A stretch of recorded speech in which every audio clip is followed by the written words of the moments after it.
minutes. Non so about Adom 106.3 FM. Prophet Seth Frimpong. We really saw Prophet Seth Frimpong of blessed memory. Oh, Nipa baby cool. The dancing prophet.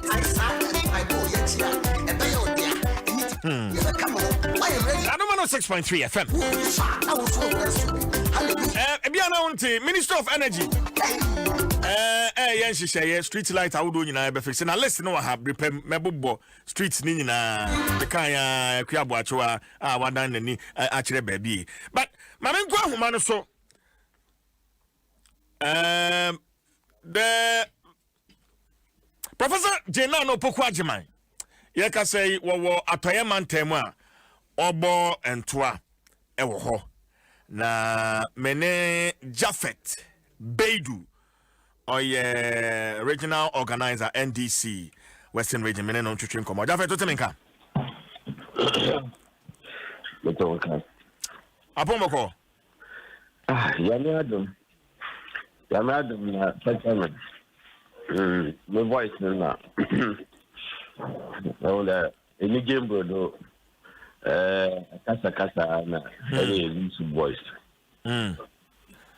Prof na prof or bono Western Region except for me join him on Facebook yeah videos of me bi akoko Facebook with me ahwe but Jafet e saying campaign turn Yami Adom ekoye papa now the purpose of campaigning dan the yakoboko media ya shade the boko ne Ghana fu edi komo enti ekoye papa exactly Sunday ye 3 days instead of 4 days no nya Sunday town na Sunday no ostate we mechi na etiweni obia odi to ni echi no pictures were very lucky.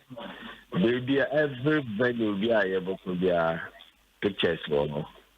And the officer the way a young man called every papa. I see. Now say he funny wako again. Jafet.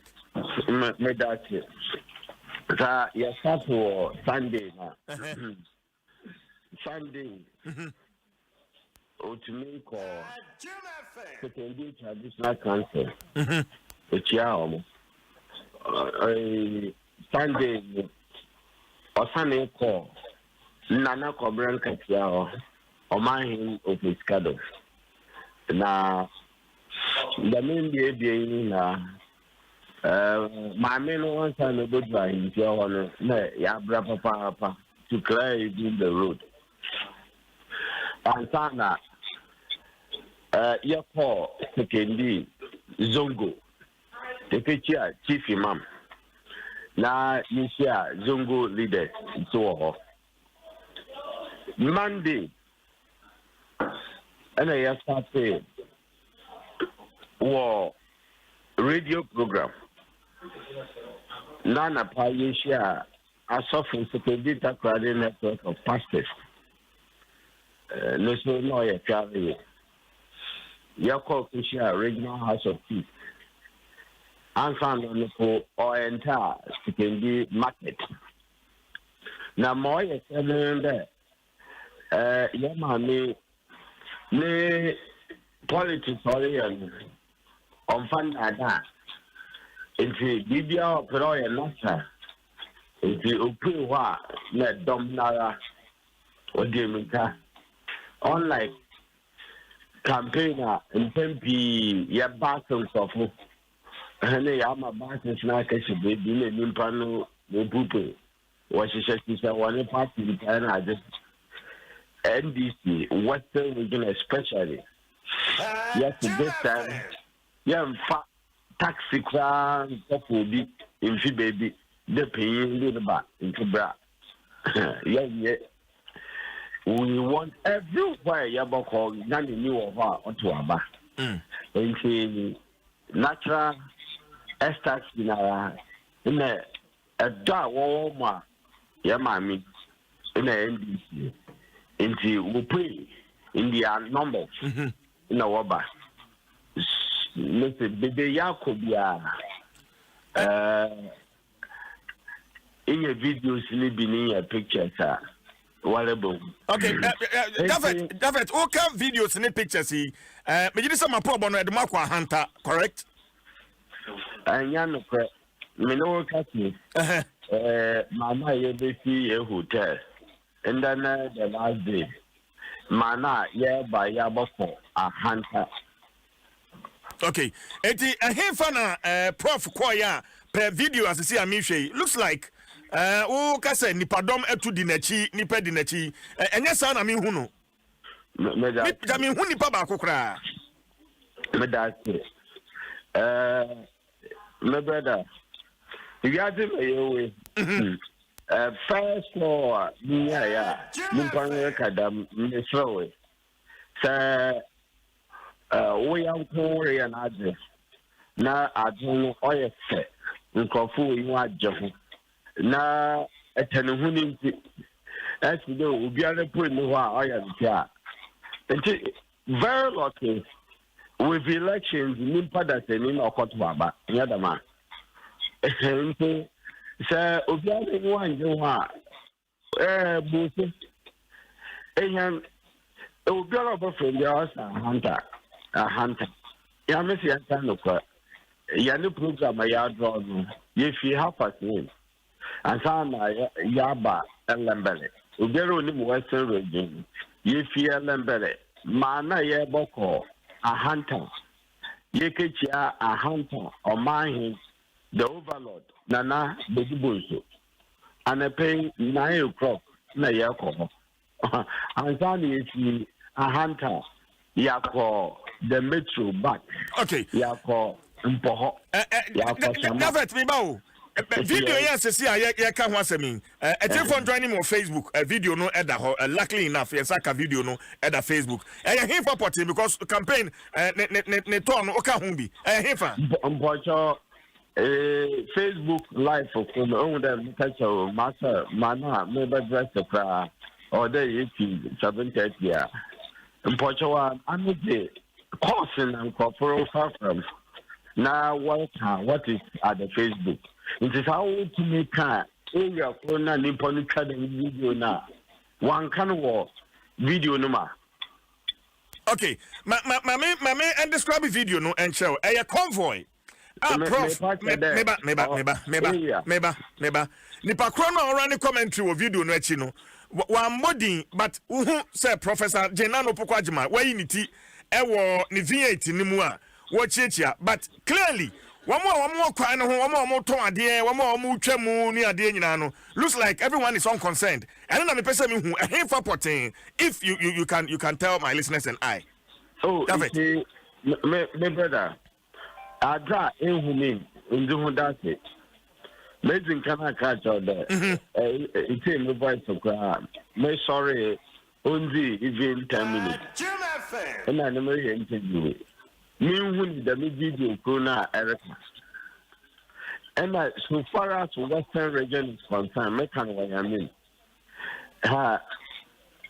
The way Bibia Mami Bokobia Adom Nsem video corona as one man need that will be a nimpa that's a video. Is that the video? That's what per the video as I see I'm streaming on Facebook. Maybe my brother I hear interview. But you're speaking here. CJ, yes. CJ. Let's see the Pocho so Obi Sabisabuara will be back at something. Nanimpano propaganda dinner. And you see, we see any precious airtime or to the Woody. I don't know. But David, open top. Now we will Sabisabuara.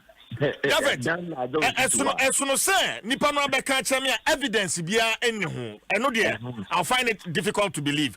But when there's a video evidence, I'm surprised I will see video no. Me where you need to way that one then I can speak to it. David, and I mean say why.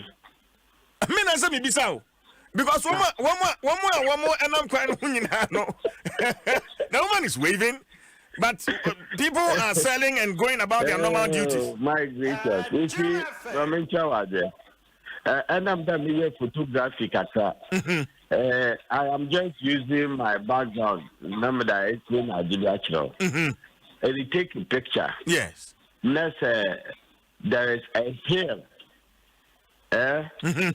Before you are. You can take the picture, zoom it, then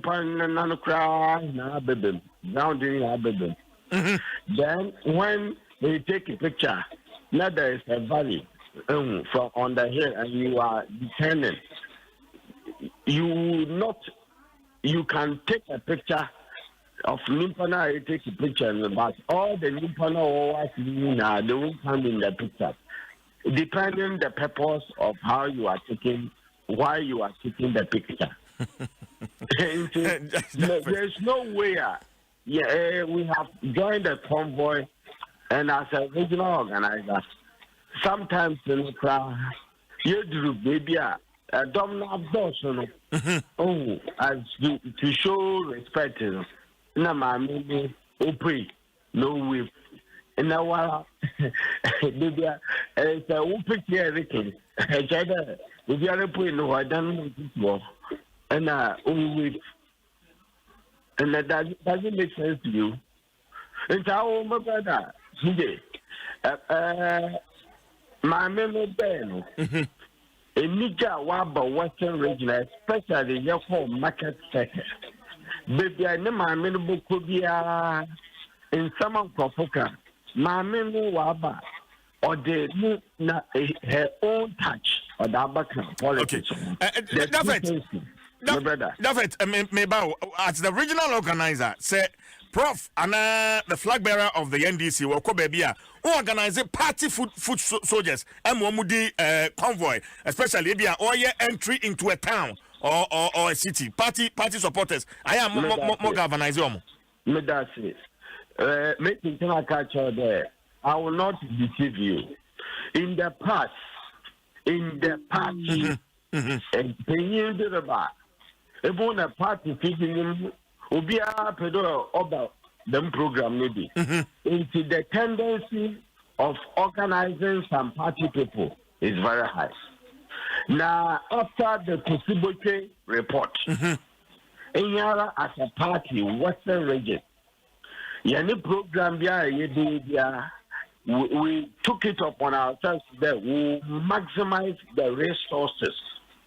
In the party now, all baby today for a grand contact or hunter west. Now yes, for be if he take India and attack the umbrella, it doesn't make sense to us. In my this time, paying Biara or baby. That community now the individuals there who are voters are our targets. Yeah, they ever for baby. So we have stopped. We don't do that. I see, but crowd the thousands of people are Wobete Yanasam or a natural crowd. Yawana the community. And my brother, Mr. There, I wish there was the told it. It's a my campaign.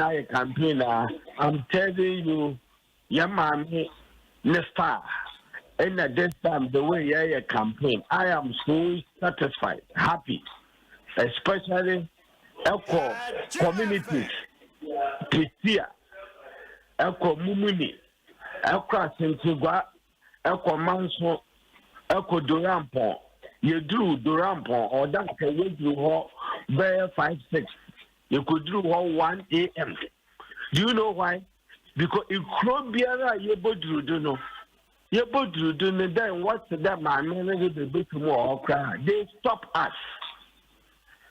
It's a you could do on 1 a.m. now or him and him now stay waiting what they need it into more obi on no on so okay no create video no on chat on chanity on try in such a way there thinking he or she can ridicule us. Monday no, oh my dear, okay, definitely. And then Prof, the final day of Western Region, correct? Yes. Okay. Correct. Okay. Mami found another was a very another successful day. There you drew half a swing by 7:38 p.m. Now from half a swing, enter the community. It took us over 45 minutes. That short distance, Adom. So, and the first call then I say, Elambele, you know, as I said, a small community, almost everybody was at the ground. Okay. What said the man? That we will not back people. We use natural voters. Be able to be able to mancofu one come worker. Now, when you crowd from an employer the Western region, why have a reject? No problem. Our first day, now what's in my me? Yeah, announcing my me. David, my offense here. David, my offense here. Be premier Bekasa. Why? Thank you very much for your time. Japheth Beidu, a Western Regional Organizer of the National Democratic Congress. Well, the video on the Facebook. Enter to go and pay Emma Wakwenya from 5 a.m. to 10 a.m. for 6 months or your free morning calls. And a pebia wukasasa don't really know any actually. Se want to etel to go sema to be. Na unya to ya fa wo etel to go money no fire transaction kitwe bia no an automatic when you fiansa na wo kwoto akrade bia na bibia udem 6 months free morning calls from 5 a.m. to 10 a.m. Yeah, another phone so o dial star 110 hash star 110 hash na afei we select option 2 we are now we select free morning offer now we are subscribe 2 Ghana cedis Busuminsia, Ukasana pasa, and think Komobia Peso Bono, Utimi Ebono, Etel Tigo, Eso, free morning calls. It is I want to Etel Tigo Sema to be, and they are Etel Tigo money. Life is simple. Yeah, Mausikana also the Juchao for any UMB controller loan. Yeah, 150,000 Ghana cedis. Na yama 48 months with the tutor and kakra way a comma aban adwumayefo a comma aban adwumayefo don hwere aduana nwotwe achi na usika no abeto accounting kane 1.5 billion interest rate I ho no e da form boko enti hye so emame minim ya wotwen frɛ UMB na woni wo mo entwetwe nkomo emfa ho sɛ unni account ho no akwanya no eda ho ede mount from 0302633988 0302633988 and at toll free 0800 100 880 0800 100 880 na fe nso so timi no mo edi nkita ho e WhatsApp 0266 020 400 0266 020 400 na onso nchemi a ope anase mbise bia ope no wo no na omayi ano e dia ma hye no so nhye kakra e wo ho Puma drinks and a trend there Puma drinks and a trend there ahode a wope ɛne nnuane nu a wohia afiri aduaba ahodoɔ mu no Puma drinks na wachi de agu to mu kama nduaba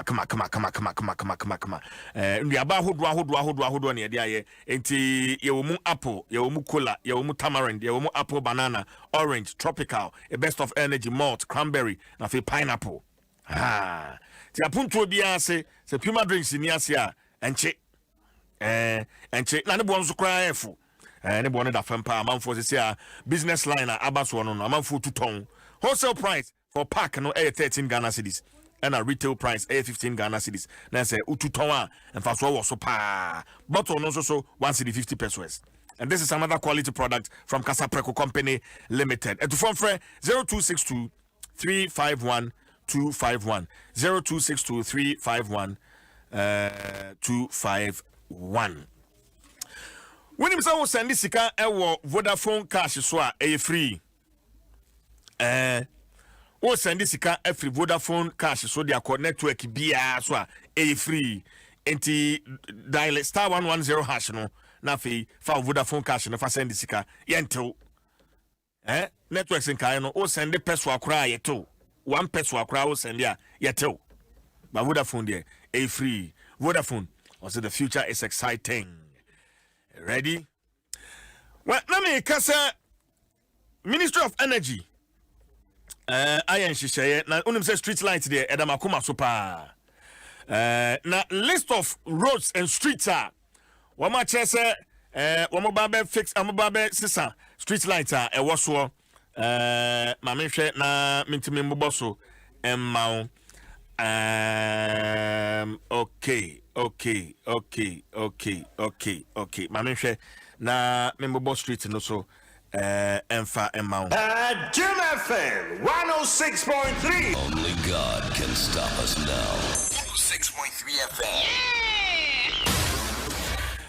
Achimota Legon Road no 3.8 kilometers. Na fe Achimota Forest Road, Adamafio Street, Gulf Street, Baaleshi Street, Dansuman High Street, Kaneshi Malam Road, Kwashiman Road, Malam Kaswa Road, N1 George Bush Motorway, and Sawom Road, Circle to Ofanko, Pokwasi Awoshi Road, Tetekwashi Interchange, West Legon Road, Abeka Road, Abelempe Road, Abresem Street, Abosokai Road, Achimota Road, Adenpo Street, Adama Street, Agboboloshi, Agbongboy Road, Ahinakwa Road, Akasanoma Road, Alajo Road, Amonakwa Road, Angetebu Road, Asafwache Nete Road, Asafwache Oman Street, Aviation Road, Aikuma Road, Banaman Road, Barnes Avenue, Basel Street, Blohum Road, Cantonment Road, Castle Road 1, Castle Road 2, Commercial Street, Dadeban Road, Dakuman Road, Debbie Avenue, Fanofa Road, Fel Oyo, 4th Street, Free Pipe Road, Gamel Abdul Nazel Street, Ghana Airways Avenue, Graphic Road, Hansen Road, Hill Street, Aqua Indoor, Independence Avenue, Kanda Highway, Kimbu Road, Kojo Thompson Road, Kotobabi Road, Kwame Nkrumah Avenue, Liberation Link, Liberation Road, Afe Loco Street, and so Ekaho, and it's a tall list. Ekwiawen, Kwiabwatwa Yadom, one trance, Nanakia, na Afe Menche, way free.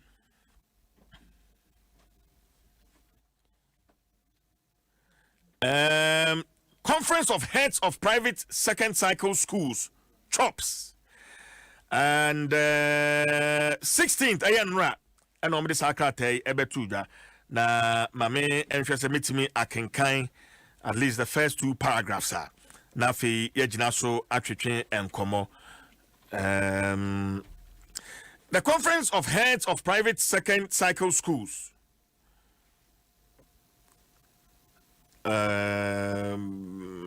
Okay. Dr. Richard Kofi Esiedu, executive member of the Conference of Heads of Private schools. Mameneno and Chechen and Commodore Cotaminka. And I'm a phone. Upon Maquadier.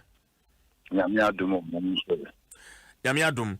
The first paragraph of more press statement, Mamen Kaina Fe Minjinaso and Bisawasem, also the Conference of Heads of Private School, Second Cycle Schools, CHOPS, welcomes the NDC manifesto, especially the promise by the flag bearer to include private high schools in the implementation of the free SHS policy.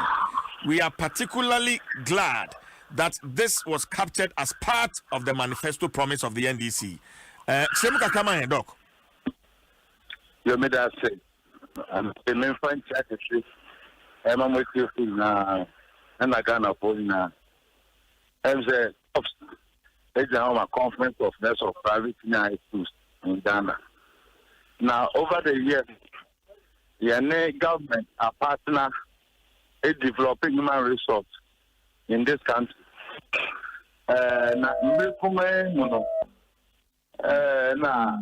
Abang sesae ebae na abang sesae ba eya no masaka na we ni enim say ebetima ko say ebebu private senior high school our country na ma yen leadership every release about and say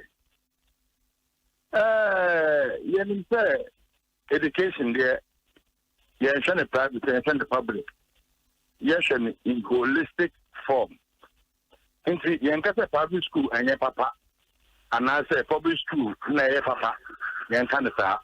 Now, yes, the output of the product, office school in ever. And the MPP did my own manifesto by it.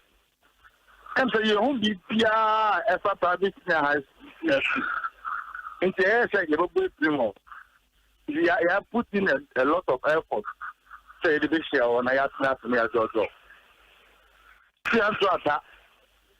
Emma, Deputy Minister of Education, in charge of secondary education, about publicly on Metro TV, said the whole world say private senior high schools. Or describe one into three categories. First year, second year, and a third year. This is new in our system. The NIMPO on our culture in Mika. And the Nasaman say, yeah, private schools now. Yeah, or classify as third year. Yeah, you're poor in infrastructure. Poor in human resource management. You need library. You need a lab. You need shade. Into applying honey and yusma. In fact, MIA because he also and one I used to get the ship for and yet the board mining. And this is for the more manifesto about now. His Excellency, the President. What the same say? You partner the private schools in implementing the free SHS. And then you need to get this press release, Okay, but Dr. Sedu, money amayokono atwetwe nkobo wo makyere mo kwanya wo mo ne mo private schools no mo de mo ba ka sa free SHS no eho wo makyere mo say obedi manifesto ba ota. Yeah, no time parties me prepare for manifesto ni tia political parties kuni na every agent for Emma. And I watch saying a kwanya of so a wo be yemeka free ticket no. And no say and this for no say areas are wo feel say schools be operate double track. Now schools ni so about schools so no. Obey involve private schools now we need double track next year. Now abai akọ eto yenfi na yetumi ahwe wa odo abrɛ no eso na when your first time yeah you since time memorial abai before 2017 no abama any power na here free SHS but aban pursue nipa brain private schools for 2005 for 2002 because years no why I have to say they are accredited and recognized and see when you say what your facilities na it was the anchor but na ye me ya kakra say ye di 1 year as private school say honorable ditrum before be minister no and now kayahu conference of private school association no count introduced no school of any less used in high school and almost now meaning na any school no na any laboratory any library any lab any classroom there instead of waiting also there young private schools are occupy as 13 no yes any facility no Dr. Said as you are getting personal you are not personal yes not personal because he started on Metro TV live me I didn't have to say I'm so say you know yeah what say yes proper education what I say Anna untu can say schools like Samuel in Cape Coast, St. Andrews in Atimposu, Hope College, I offered in Sania, Ewo Castua, St. Audrey, Anto Castua, I do college at one time, Action Second Technical at one time, Ghana College, I also too, Universal, I work as Sinyane, Untumen can say offend Kumasi School, Ellis College. These schools, St. Peter's at one time. Want to make us schools to it. When facilities are, I papa, able to partner government in free SHS. Okay, me kind and this is for manifesto no on free SHS no. One say they are going to include underserved and deprived areas. Minim sa ne hono momote ase because schools here abubo nyina bi wan kan bi watama bi Cape Coast bi Kumase. These areas are not underserved. It is aban no rolling out and this krokraba normal this policy adwuma.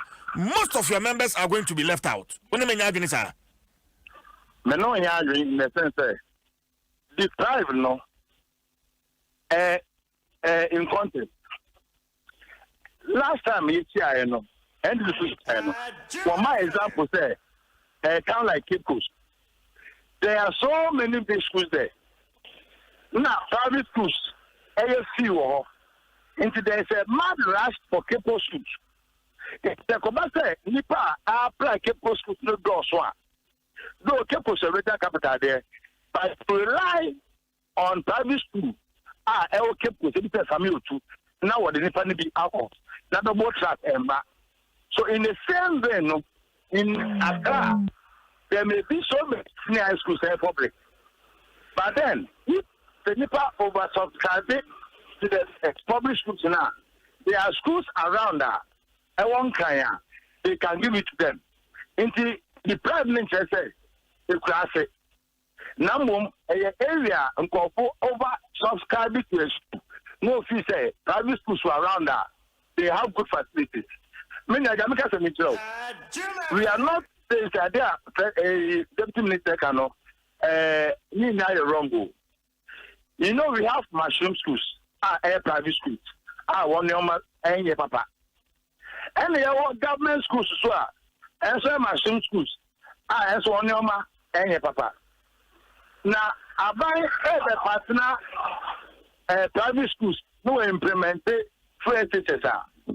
I expect to say, or the number, I will go to them. Our private school, they will play due diligence here. They will go around to inspect the facilities well before students are posted.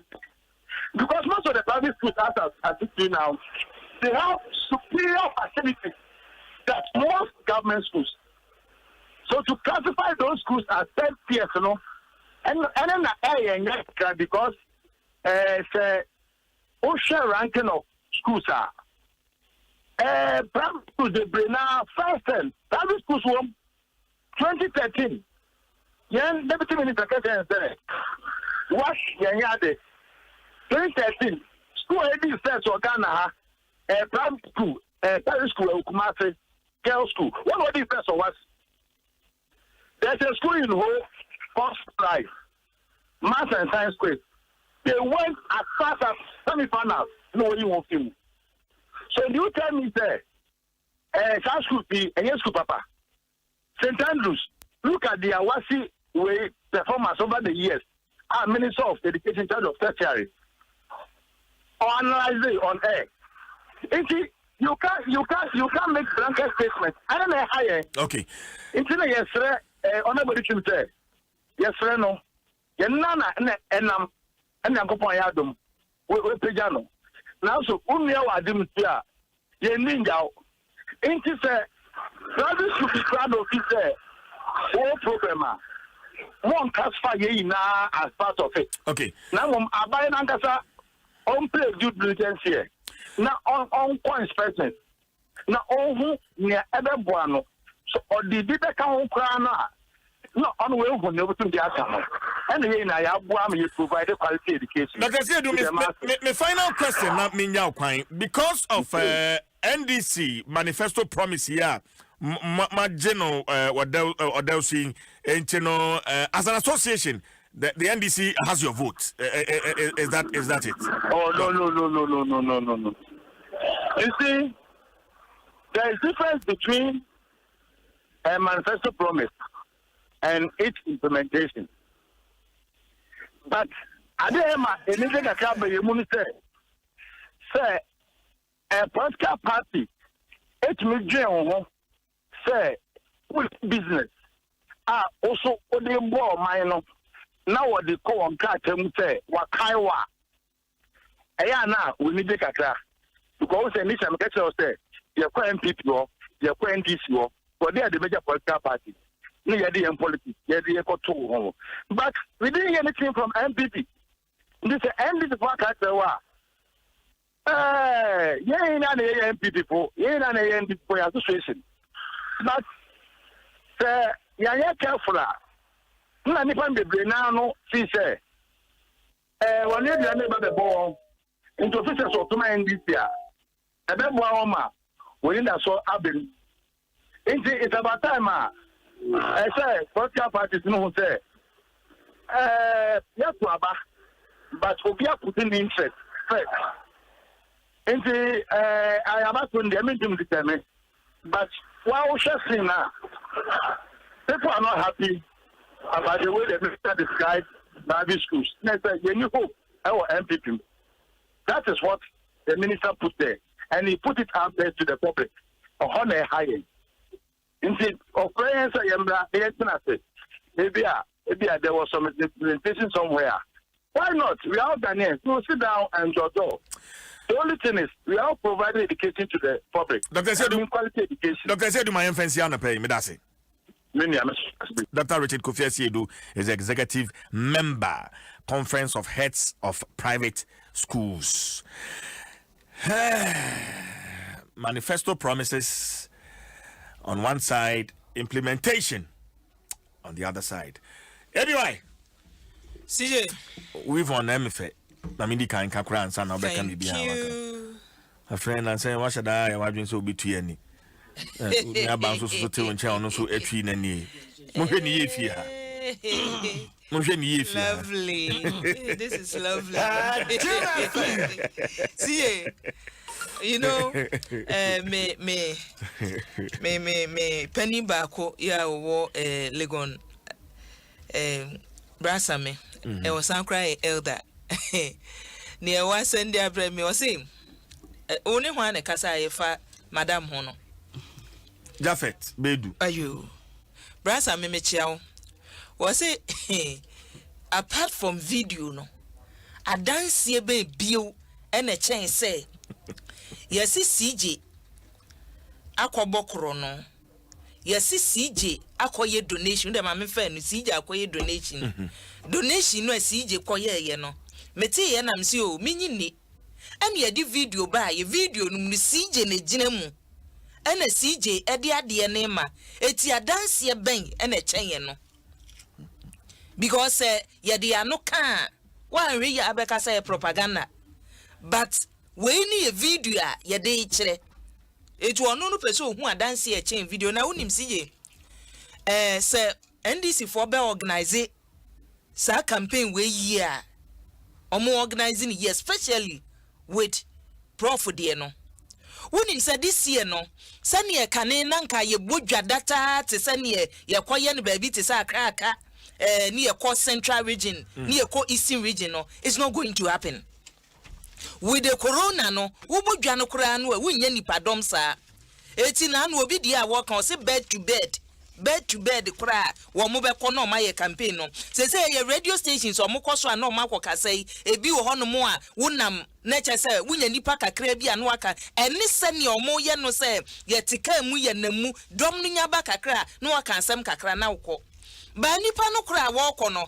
say wo hwe o mu edi na chi sane o ka sane ye ya de bi ye natural na ese tete de no a ye hwe ni nyina no a amanfo tumi gina so take decision no enye no na first me ne ka say hwe gafete emia na dom atu edi ma me na chi eno de o se kohwe ba bia na ho no yesako no so de o se enye no kure even the video but tell me the photography skills ukoko to crampo na ye ka say me pesa me tender way as an evidence ye timid video enentina ye security cameras ne ade akora nyina wa bonten no na ka se ende ye chiu na gina mu a enye wunie wontumi nsan enti se baby a video no kran capture na wo kire se ha na nipa kan de ane na mom baby a video no timi capture ya ma me no wada ne kwanten kro ejina kan nipa no kura wo mu twam kura no wo wevu no mu twam kwon baby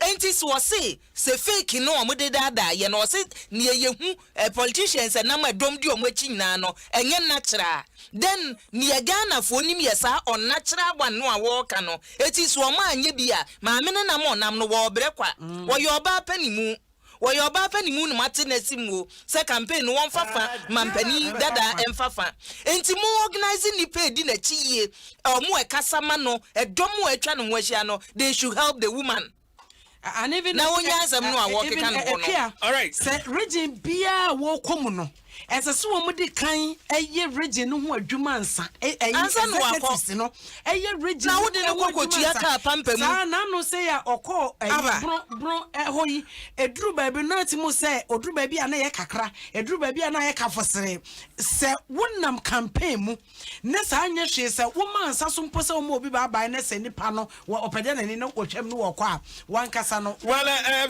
se wonya video ni bi hwe ya na ga ni bi sa se video na hefa na obi di aba no ni omo ewo krom ho ni bi no e na wo di aba no mami nyima osiye wo se ba bi a se video we free no eye Adom Nsem Adom omudu Nsem no e na sa video we free one mo ba ye se wo bi sa no no se won de wo hu ye won de won hwe ye won nipa na o cha ye video ni na Facebook ka wo kire organize you can't do this too. You can't do this. I agree with you. CJ no interview no adentina nipa no the video ne bre wo no wan ka amokrokro di wo mu se eye bi asomesi obenti ana koto ana kro asomesi na kro we say mi kro ma minim ho say mi kro ma minim sa aha no aduru akakra mu aduru ba bia sa sorry dan esie sa sorry dan yo say so odru me kro matwe ase ne se ogina koko shed no na ya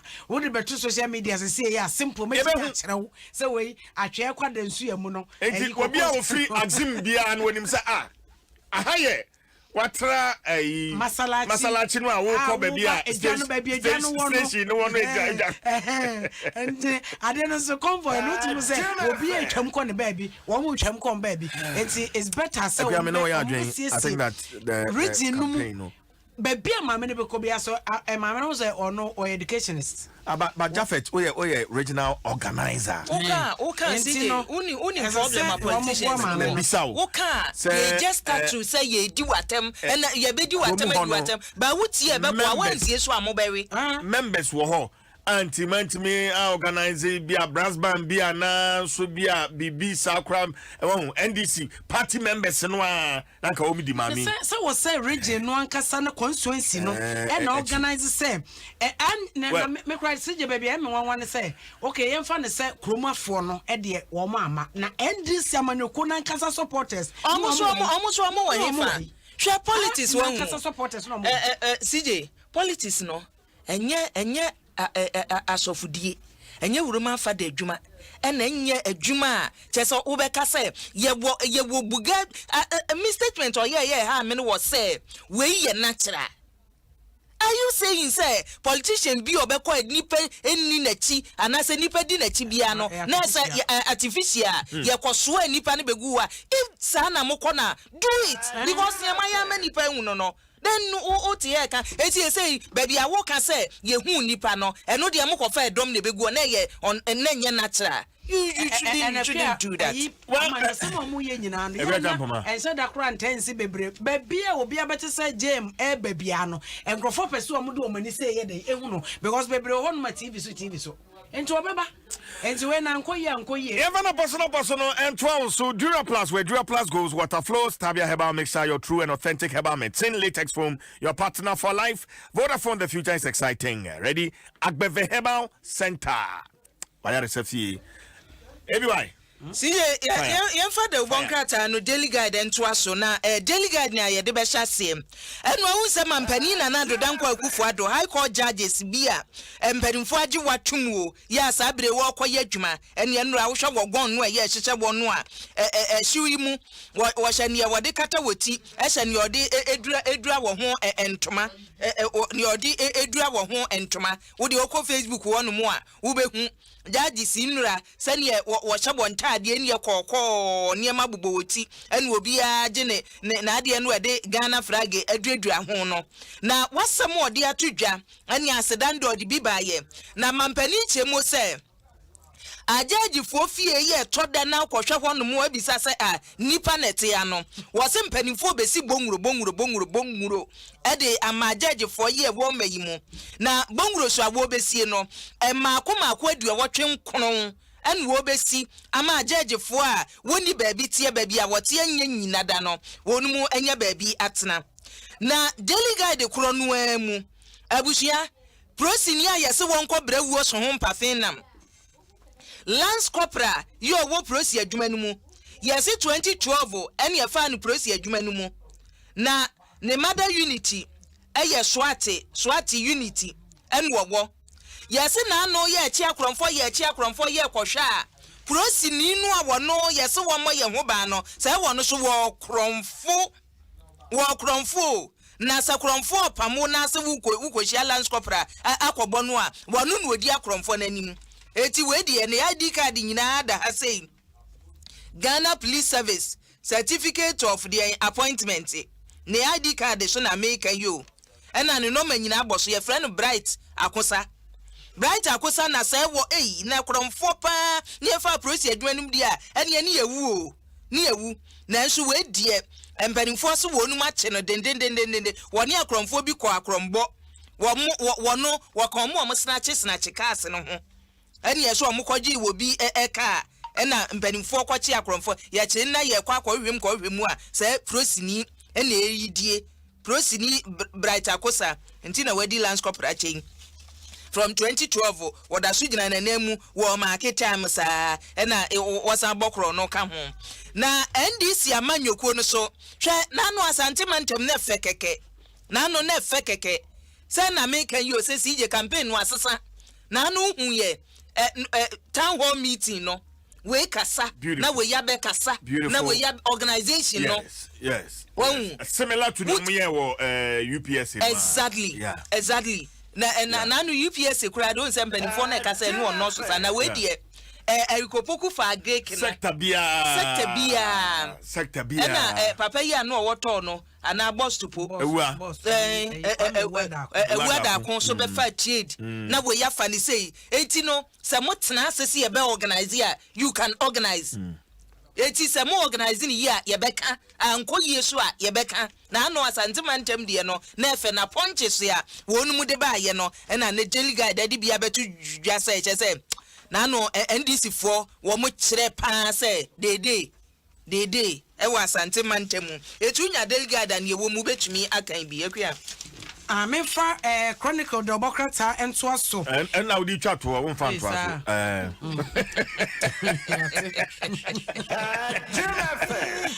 na chronicle the obokrata no say Mali de watu abai eguo no woman yo matu abai eguo enra penia wodi sa ku no anim Colonel Asimi Gonta Wamo eba peduase sa ECOWAS nhyiamudie na se bi na wo wie ye no eno se ade abantugo de yeduru Ghana de a ene na pani bi ewo hase ya wodi kai ebie hunyansa nyina wonim enti yebetumi akone ncha akwache na akwaje adwenkyere bi esase ye gie na ma ECOWAS hyehyeye ene ohye ya wode ama womo no womo kwa womo tumi akoye enti womo ko jeje Rollins nchen kanema mpanim ene womo kwa ne no ekasa ye no de to womanim se Colonel Asimi me pesa me kama ate ase same ewiase afana baabia kaduma me ka bia mamuo ene yage atomum ewo musa no no ewo ne hawde nanso ene sabi bremo woman bia abaye wadwene se wo bekwati kabima menka bi amamuo na wankase wonam abantugo kwanso na wabu oman no wose ene ewiase ma ebediwani won bediwani se prefa enti ebia na efrase a ebobo ba ECOWAS ayeyire wade ahye okon enti wote ase enti wo kono kone koye nhyehyeye na nhyehyeye a ECOWAS de ama wo koye na ne pe civilian government na mofa amamuo ne sha omusase be ye ombetumi ebu oman na ye nhyehyeye ama na nya sa beduru mabi no emo aduane kora nya bi nto ena mo adi ena ban so se nanado 98 courts ena wo sie de bungalows aka ho se be ya judge na wo court a ne so se be opese odwun so agese de kuraba ene hia no wo kire ho na wakoye gum ni nyina be firi ho wo se eno no eyenhyehyeye wo si wei sisi ranges ni nyina eyeya ganisi enkrofo ani tua ena ye be ya na no no tro exams Bismarck owusu ya kidney how eda no so enti na ni nyina kata wa honhona no ene ye de na be piem ewo kolebu a doctor for any abre papa so be pe apomdia makoda nti ene ekwe tampo masa foadu sa abranti enra obi frame every mountains be frame free mountains na o kire say wo wadru pa o am so share news no ewo Adom TV and in fact we frame and the man was so confident buso na unim say judges na ya promote omo no ba ko ye ne akwala na ye defile no case no a ye ne ha say no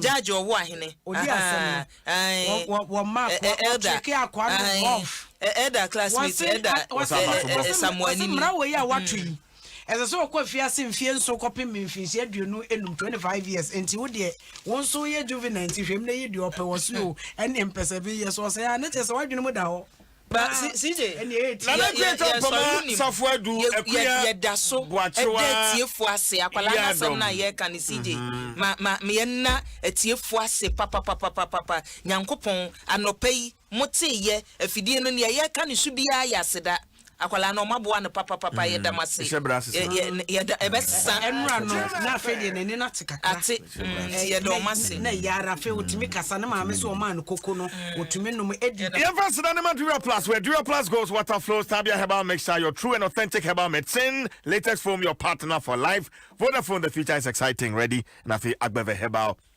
Center Prof abete touchline wale